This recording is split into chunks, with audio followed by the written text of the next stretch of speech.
Assalamualaikum warahmatullahi wabarakatuh. Perkenalkan, nama saya Raja Alamsyah dari kelas 11 IPA 3. Di sini saya akan menjelaskan tentang Perang Puputan Margarana. Jadi apa sih itu Perang Puputan Margarana? Itu merupakan salah satu pertempuran antara Indonesia dan Belanda dalam masa Perang Kemerdekaan Indonesia yang terjadi pada 20 November tahun 1946.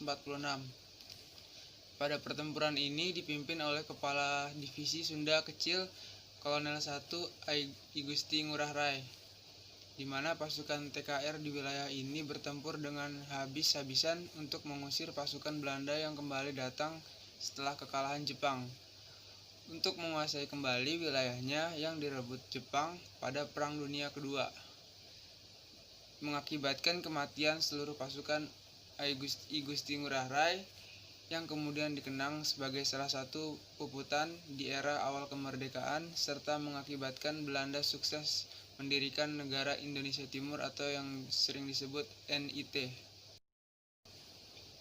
Lalu ada latar belakang terjadinya Perang Puputan Margarana, yaitu satu, munculnya rasa kekecewaan rakyat Bali terhadap isi dari perjanjian Linggarjati yang menyatakan bahwa hanya ada beberapa daerah di Indonesia yang diakui secara de facto. Lalu yang kedua, ada kedatangan Belanda yang memporak-porandakan Bali. Yang ketiga, I Gusti Ngurah Rai menolak ajakan Belanda untuk bergabung ke dalam negara Indonesia Timur atau NIT. Lalu yang terakhir, itu pasukan Bali berhasil memperoleh kemenangan dalam penyerbuan ke Tangsi Nika yang memicu amarah Belanda. Lalu adapun kronologi terjadinya Perang Puputan Margarana, yaitu pada tanggal 16 April tahun 1908 dari patroli keamanan Belanda di wilayah Klungkung dari tanggal 13 sampai 16 April 1908. Patroli ini telah ditolak oleh Raja Klungkung karena dianggap melanggar kedaulatan kerajaan Klungkung.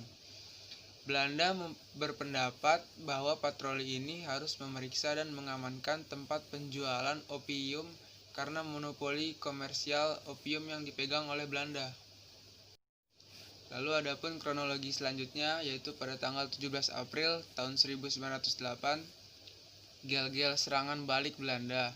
Untuk mendapatkan dukungan dari pasukan, Belanda mengirim pasukan dari Karangasem untuk memasuki kepemimpinan Satria pada malam 16 April tahun 1908. Laskar Klungkung dengan keras menentang kematian 3 tentara Belanda dan melukai 5 lainnya. Pada pagi hari tanggal 17 April 1908, pasukan Belanda mulai menyerang gel-gel. Nah, kronologi selanjutnya itu terjadi pada tanggal 21 April tahun 1908. Klungkung sekarang jelas berada dalam posisi perang dengan Belanda. Ekspedisi khusus dikirim oleh Belanda dari Batavia. Raja dan rakyat Klungkung menerima ultimatum untuk menyerah sampai tanggal 22 April 1908. Nah, Raja Klungkung tentu saja menolak tujuan Belanda. Sejak 21 April 1908, Belanda membom Istana Semarapura, gel-gel dan Satria dengan tembakan meriam selama 6 hari berturut-turut. Sebelum melancarkan serangan, Belanda mengeluarkan ultimatum yang berisi pesan untuk Buleleng.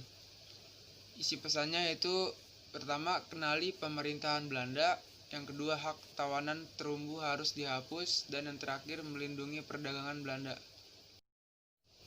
Lalu kronologi selanjutnya terjadi pada tanggal 27 April tahun 1908.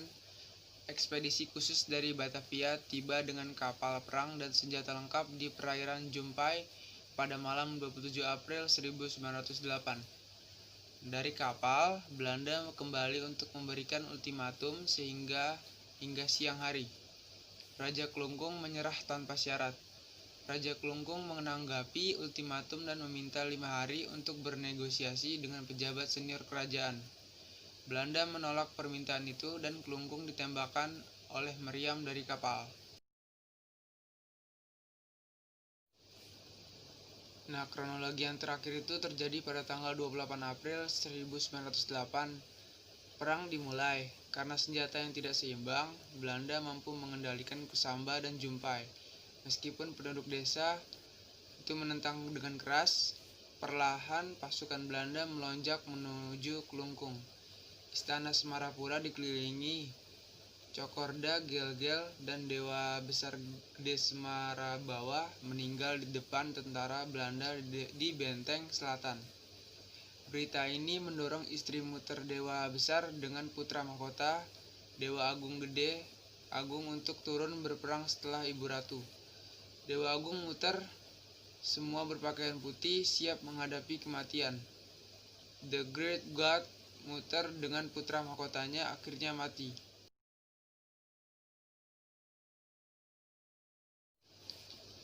Adapun biografi dari salah satu orang yang berperang dalam Perang Puputan, yaitu I Gusti Ngurah Rai.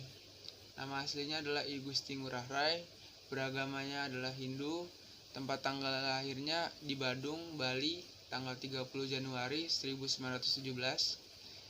Wafatnya di Marga, Tabanan, Bali, tanggal 20 November 1946 dan mempunyai pasangan yang bernama Desak Putukari. Adapun dampak pertempuran dari Perang Puputan Margarana ini. Akibat perang ini banyak orang meninggal dan akhirnya Belanda menguasai daerah itu.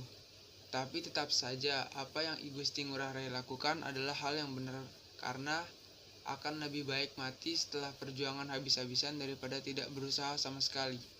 Meskipun dengan melakukan perang ini, saya Gusti Ngurah Rai harus mengorbankan banyak pasukannya dan bahkan dirinya sendiri.